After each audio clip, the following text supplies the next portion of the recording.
Olá, meus amigos e minhas amigas, mais uma vez aqui com vocês. E hoje nós vamos tratar de um tema, de mais um tema sobre a história do Brasil. Vamos tratar especificamente dos governos gerais, governos gerais esse que veio em substituição ao sistema de capitanias hereditárias. Antes de a gente iniciar, gostaria que, se você não é inscrito no nosso canal, você se inscreve. Deixe o seu joinha aí pra gente.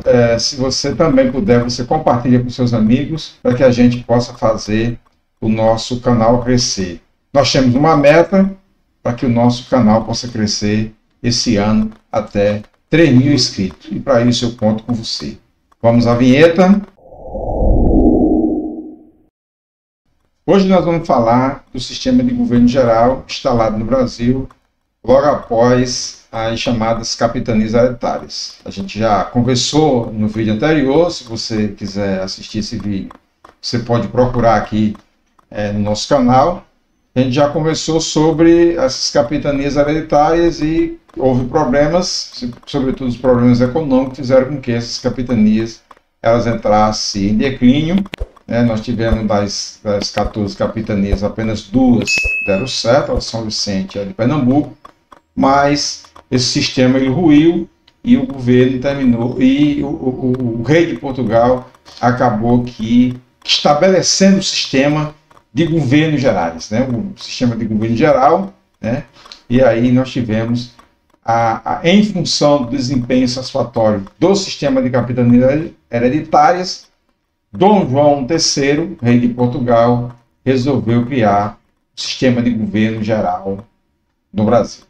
Esse sistema foi implantado em 1548, lembrando que as capitanias elas começaram em 1534, então logo após esses episódios de pouco sucesso das capitanias hereditárias, o governo estabeleceu aí, o governo de Portugal, o rei de Portugal estabeleceu aí o chamado governo geral, que foi uma tentativa de coordenar, reforçar o domínio e centralizar a administração da colônia por meio de um governo único que controlasse as capitanias e, ao mesmo tempo, pudesse ser mais facilmente vigiado pelo rei de Portugal.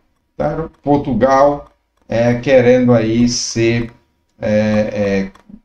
tomando as rédeas da colônia, tomando o controle da colônia e fazendo com que a gente tivesse aí um sistema, novo sistema. A gente sabe que com esse sistema nós temos aí a primeira capital do Brasil passa a ser Salvador. A gente viu que o Brasil começa lá pela Porto Seguro, mas é Salvador que vai ser a capital do Brasil. A capital vai ser Salvador, vai se instalar o governo geral em Salvador, e aí a partir daí, você tem em 1549, foi o primeiro governo geral do Brasil, o Tomé de Souza tomando posse ali como governo geral do Brasil, e ele governou de 1549 a 1553, período de 4 anos, quando desembarcou no Brasil, trouxe consigo cerca de 1.000 homens em suas embarcações, sendo alguns desses jesuítas, e entre esses jesuítas, um destaque especial aí para o padre Manuel da Nóbrega, que a gente vai ver esse padre sendo muito conhecido na história do Brasil. A primeira ação desse governo geral, do governo de Tomé de Souza, foi promover a construção de Salvador, a partir de 1549, e tornar essa cidade, que acabara de ser construída, a primeira capital do Brasil. Um passo importante nisso foi a economia, Então você tem a fundação do primeiro bispado no Brasil também, a partir da chegada de Manuel da Nóbrega. Você tem um incentivo aos engenhos, a partir do governo de Tomé de Souza, e a implantação no Brasil da criação dos cargos administrativos. Então surgem aí os primeiros cargos administrativos no Brasil, de forma que o Brasil vai tomando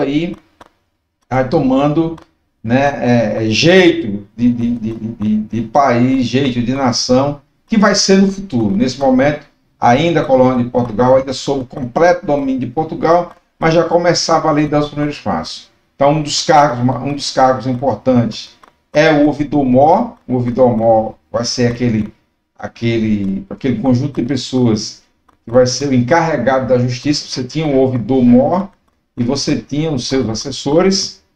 Você vai ter também o chamado provedor-mor, que era responsável pelas finanças e pela arrecadação, né? Está ali encarregado dos impostos. E você tinha o capitão-mor, que era aquele que era responsável pela segurança, pela defesa da colônia. Então a gente tem aí esses primeiros cargos, né? Primeiros cargos de vulto, cargo importante, sendo implantado no Brasil, ali a partir de 1549, no governo de Tomé de Souza. E logo em seguida, a partir de 1553, você vai ter o governo de Duarte da Costa, né, que vai ser a sequência desse período de governos gerais. Esse governo ele fica até 1558, portanto fica 5 anos, né? E Duarte da Costa veio acompanhado de padres jesuítas também, dentro dos quais estava o José de Anchieta, né? José de Anchieta, que vai ficar muito conhecido no Brasil, sobretudo pela fundação do Colégio São Paulo. Então ele vai ser um dos fundadores, né? E lembrando que os jesuítas vão trazer consigo a ideia de sempre de trabalhar o processo educativo, ser sempre responsável pelo processo de educação. Então daí a criação do Colégio São Paulo. Mas o governo de Duarte Costa enfrentou vários sérios problemas, né? Tentativa dos franceses, né, em consolidar uma colônia na região do Rio de Janeiro, a chamada França Antártica, em 1555, e aí contou com a atuação dos jesuítas, né, que foi de grande importância nesse processo de formação dos primeiros centros urbanos e a instituição do ensino na colônia, como eu já havia dito, os jesuítas vão sempre carregar essa marca de ser importantes educadores. Os jesuítas, à medida que catequizavam os índios, os nativos, os jesuítas também procuravam adequá-los ao padrão de vida, aos modos europeus, né? Essa catequização tinha esse processo também, como se fosse uma europeização do indígena, do nativo brasileiro. Eles ainda cumpriram um importante papel na defesa desses nativos, né? Naquela época não existia nenhuma instituição em defesa dos indígenas, e principalmente, né, esses indígenas que em alguns estudos históricos, para alguns historiadores, vão ser chamados, quando escravizado, de o chamado escravo da terra, ou escravo nativo, e os jesuítas tiveram um papel no combate a esse processo de escravização dos indígenas. Ao longo da colonização, os conflitos entre colonos e indígenas foram, né, e entre jesuítas, né, que queriam escravizar, eram comuns esses conflitos, havia muitos embates, né, e isso foi uma marca aí do governo de Duarte da Costa. Nós temos aí um terceiro governo, né, o terceiro governador geral do Brasil, o Mendes Sá, né, que governou de 58 a 72, e uma das primeiras coisas que o Mendes Sá fez foi contornar a situação da invasão francesa. Então, o Tomé de Souza, o governo anterior, tinha enfrentado os franceses. Em 1565, o sobrinho de Mendes Sá, conhecido como Estácio de Sá, fundou a cidade de São Sebastião, hoje conhecida como Rio de Janeiro, mas durante muito tempo ficou conhecido como São Sebastião, Rio de Janeiro, né, que passou a ser a base das operações de luta contra os franceses. Lembrando que os franceses queriam se apossar dessa porção de terra que era o Rio de Janeiro, e aí com a chegada de Mendes Sá ao governo e com o seu irmão, o Estácio de Sá, fundaram ali a cidade de São Sebastião e não permitiram que os franceses tomassem o Rio de Janeiro e começassem a colonizar parte do Brasil. É importante dizer que Mendes Sá participou da Confederação dos Tamoios, né, na capitania de São Vicente, ou seja, em São Paulo, ao lado dos jesuítas Manuel da Nóbrega e José de Anchieta, vencendo ali os indígenas, né, os tamoios, que fizeram uma grande rebelião.